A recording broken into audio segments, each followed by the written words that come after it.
So you guys can tell we're missing a chair. I'm just hanging out back here, but we're doing a quick impromptu video. Sabine, what week are you in? I'm in week 11. Okay, and you have your children here, your daughter and your son. Will you please introduce them? This is William. He goes to CU and he hasn't seen me since Christmas. And that's my daughter Sarah, and she was here a couple of weeks ago and she was quite flabbergasted when she saw me out of the car, going towards her, hugging her. So. How long were you sick for? 11 years. 11 years. So, you've only seen your mom sick for 11 years, and then she left home, and when you saw her walking up to you, it was the first time? Yeah, it was really weird.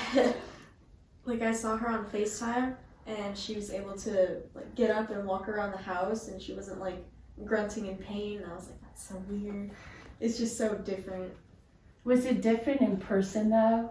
Oh, it was, she just looked so much happier. She had like a little sparkle in her eye. It was great.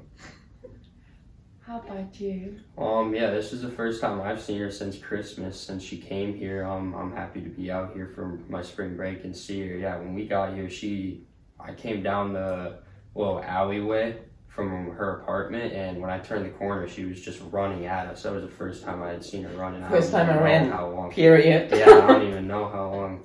And it was just kind of crazy to see like the smile and like just the joy and like just things have changed, and it's great for the better. So I'm interested in knowing, has her personality changed much? Yeah. Definitely, she's just not as like down on herself as she used to be. She used to be down on herself, like she'd be sad she couldn't do things like be places where we were, something like that, and she's just ecstatic to be able to get back into all that stuff and do things that she wasn't able to do, be places that she wasn't able to be, and support us in all sorts of different ways and facets of our lives. So I think it's hard when you're not a mom yet, but even healthy moms like myself, we feel guilty all the time. Yeah. You feel guilty because I feel guilty because I work. You know, it's spring break, I'm not with my kids, we're not on vacation or whatever. We find things to feel guilty about. And you guys, and I think you specifically for those 11 years, did you feel a lot of guilt about not being the mom All you the wanted to time. be? The first 4 or 5 years, when they were younger, I still tried to take them to the zoo because we loved the Denver Zoo, and go to his football games when I could, if it wasn't too sunny, because in Colorado the sun just feels like it's eating up on me. And in high school I cut some of his games, but then I was like down for 2 weeks and couldn't move and slept a lot, and at least tried to sleep. And so I always beat myself up that his whole high school football, I missed most of his games and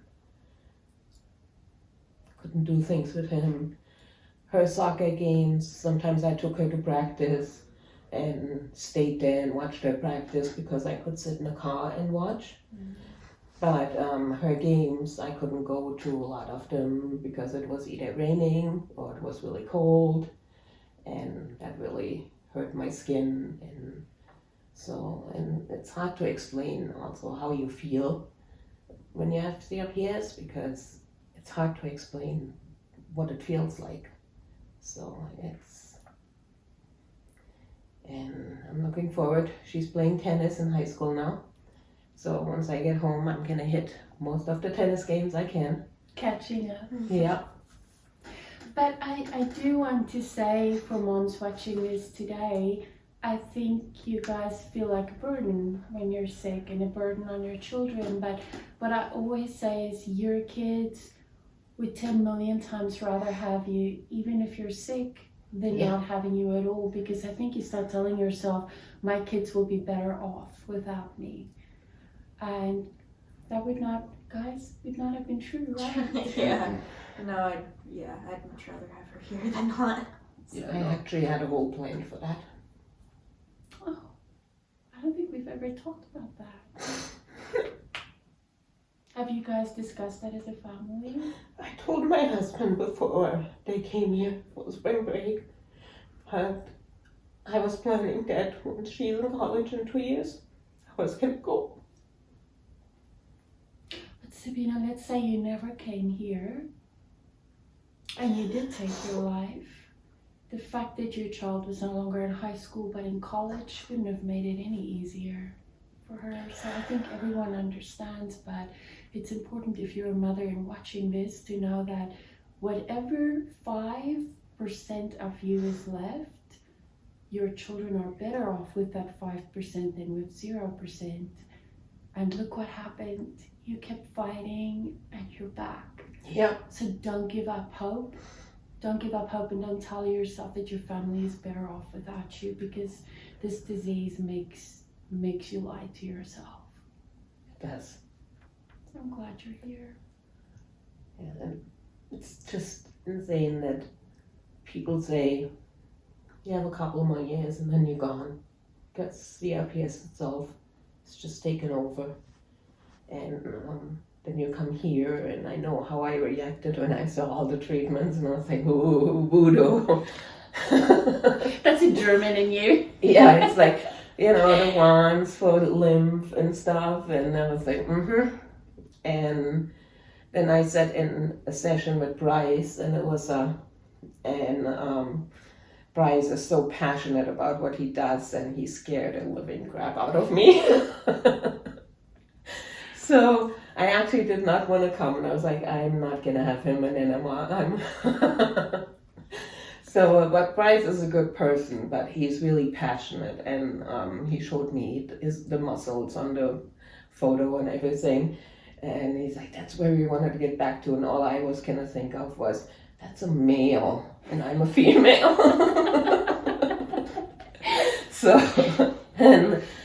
So yeah, he, and poor Alyssa, she went like up and down the sit-in stands, and and I'm like, oh God, I feel so bad for her. And we talked when I came here, and she was like, and you looked in so much pain just sitting there, and I was like, it was a long day for me being here, traveling here and everything, but now I'm 85% better, and I have a couple of weeks left, and then I can go home and live a whole new life. So, and I'm so thankful to you. You're welcome. But I don't say this lightly. You made the decision. You took the chance, financial chance, getting the chance of getting your hope crushed again, and you were brave.